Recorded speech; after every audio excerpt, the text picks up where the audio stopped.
forward, chest forward position. So even if the hands are simply flat on the mat here, when my hips are forward and chest forward, Chris feels a lot of weight. Why? Because when I have square hips, I have heavy hips. And when my hips are forward, I can compress his heel to his butt, and I can make him carry a bit more weight. Not only that, but you're going to find that when it comes to pummeling your legs, it's much easier to bring your heel to your butt when your body is convex. If your body is concave, you're going to feel like working your foot over your partner's foot is very, very difficult. So whether it's because you need to bring your hips forward to put weight on your partner, or it's because you need to gain a bit of flexibility here, bring your heel to your butt and leg pummeling, either shin over shin, okay, or passing our leg through in this case, you're going to find that having a convex body position is critical. This idea of keeping hips forward, chest forward, also makes it very hard for Chris to find a solid purchase to push on, to create frames against. So if we're encountering someone who likes to take straight shoulder posts, like double shoulder posts here, like one on each side, like this, if I stay with my body rounded, Chris doesn't feel very much weight at all. He feels like this hollow here is a space that he can occupy with his knee and his arms. But as soon as I take this position from rounded to straight, you'll notice a couple of things happen. So push me away, make your body strong. So you'll notice that the first thing that happens is my hips come forward and start to compress his leg. His knee is beginning to tip to the inside. If he doesn't allow it to tip to the inside, it'll tip to the outside. Next, his arms. Even though he's pushing, keeping me back here, the more straight my chest is, the more difficult it is for him to find a good purchase. Now from here, we've used our convex body positioning to get past our partner's frames. We can then move into a concave body position and look to step over our partner's guard. So you can see that there are these two different places that we want to be able to play. A rounded body or a straight body. A concave body or a convex body. So you need to have the ability to differentiate between these two, understand the difference, and then also to be able to use them both. A good way of practicing this is to take this straight hamstring position and practice with a partner. Just put your hands on the mat and take a rounded body. Have your partner play, pushing you back, extending, trying to bring the two hooks inside, and you'll find that you're relatively easy to move. Then do a round where you've got your hips forward. Okay, almost as if you're surfing. You're bringing your hips forward, chest forward, and exaggerating this posture. Let your partner go to push you away. Okay, let them go to work from here. And you're going to find that it's much easier for you to take your body forward over their legs, past their arms. And if you get feedback from your partner, they're going to tell you that it's a much harder job. So understanding that we've got these two tools is what's going to be critical. We're going to take a look at how we implement them once we get into the techniques below. Now, we're working through some of the essential skills that you'll need to be able to work in this mid-range of guard passing. You'll notice that the topics that we're covering in this video, cross hamstring, straight hamstring, floating pass, tripod passing, they all have something in common. They are working from the inside position. Whereas when we're working from the outside position, we see techniques like Toriando, camping style passes, leg drag passes. When you're working from the inside, you're going to find that the more real estate that you control from that inside position, the stronger your approach and the stronger your passing is going to be. One of the critical elements of being able to work from the inside position is learning how to use your head properly. We spend a lot of time with gripping, using the hands. We spend a lot of time understanding leg position and where our feet go. But where you put your head and how you use it is a key determinant of success in passing. What do we mean? Well, there are a few different places that your head can be, okay, when it comes time to work from here. So if Chris is seated and I'm standing and I want to take some form of inside position, if my posture is too upright, and my head is way above Chris's head, that anytime I step towards him, there's always going to be a chance that he can gather my leg with his arms, okay? Or he can entangle my legs with his legs. Because at some point you're going to have to cross this threshold between yourself and your partner if you want to get close to them, understanding how to deal with your partner's gripping, hands and feet, is important. But your head position also plays a critical role. So when we approach somebody from the standing position, we want to adopt a posture that looks more like this than like this. You're going to take a crouched position. You can even rest your forearms on your knees, almost as if you were wrestling. If Chris and I were standing up, both of us here, and I knew that his intention was to shoot, I would want to make extra certain that I was doing a good job protecting my legs. I wouldn't want to approach someone who is in a crouched stance with my head way above their head. Okay, it's just easy pickings here for legs, single legs, double legs, all of these things. So when Chris is seated and he has the intention of grabbing my legs, I'm going to put my head here in the way.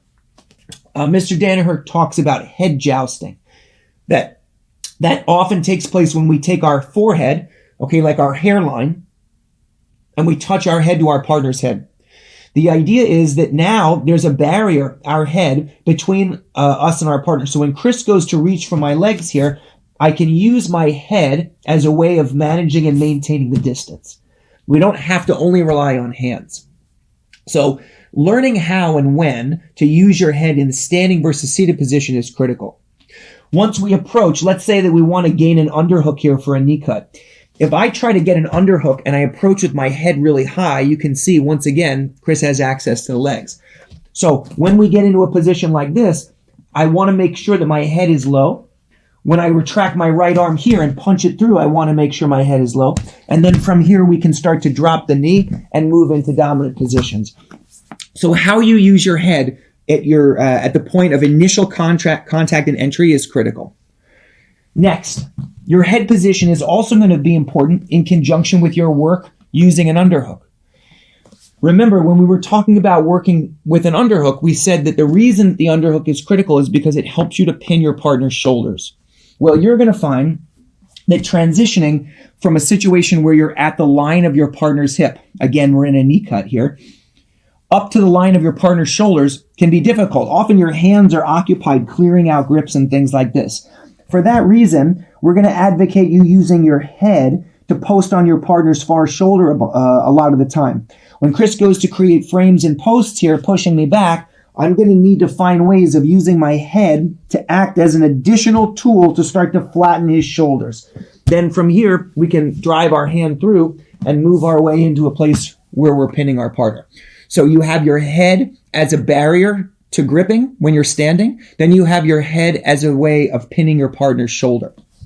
Finally, you're going to see that you're going to be able to use your head as one of the bases of support when you're passing. Okay, and we can see this most clearly when we're working tripod passing. We pin our partner's arm, we bring our head forward ear to ear. As Chris goes to lift me and move me around, my head plays a critical role here. If I don't have the confidence to put some of my weight on my head here with the underhook from the right and the post with the left, then I won't ever feel like I can fully free my legs to pummel and pass the guard. So your head will serve as a base of support when it comes time to raise your hips and start to pummel your legs. So out of any situation, for instance, where we move through, we pin our partner's near side hamstring, Chris is posting, pushing, we clear and we take an underhook. Then we put our head down on the floor. When Chris goes to move me around from here, the fact that my head is committed to the mat allows my hips and legs to be light enough to where we can start to have loose hips and legs and pummel our way through past our partner's entanglements. So understanding that not only will you be asked when you're passing the guard to have awareness of how to use your hands in gripping and use your legs in pummeling, but your head is going to play a critical role, beginning, middle, and late stage. So have a sense of how to use this, know that it's going to be required, and then start to prepare so that you know what to look for when it comes time to start passing the guard.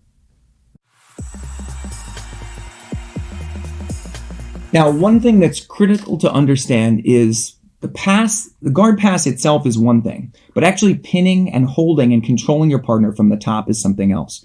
So one of the essential skills of guard passing is what happens after the pass. You can be really good at passing, but if you have no ability to hold your partner down, or you don't know what to look for, you don't understand what the skills are of holding somebody down or establishing a good side control or a good mount, you're going to spend a lot of energy passing only to have your partner recover.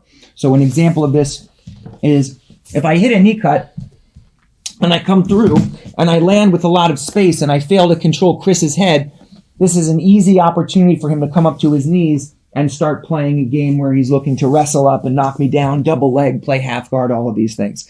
So it's not just about passing, and this is true for all guard passes, whether you're passing outside or inside or camping or any other method. You have to have an ability of pinning your partner.